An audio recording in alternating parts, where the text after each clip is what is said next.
fly.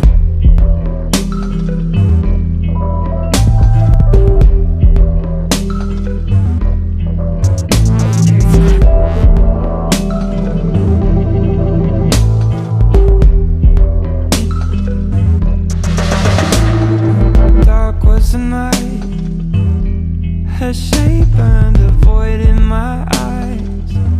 It was black but so violently bright, like the birth of a son. So I cried out, but my voice could not be heard aloud. For hell if he is safe in my mouth.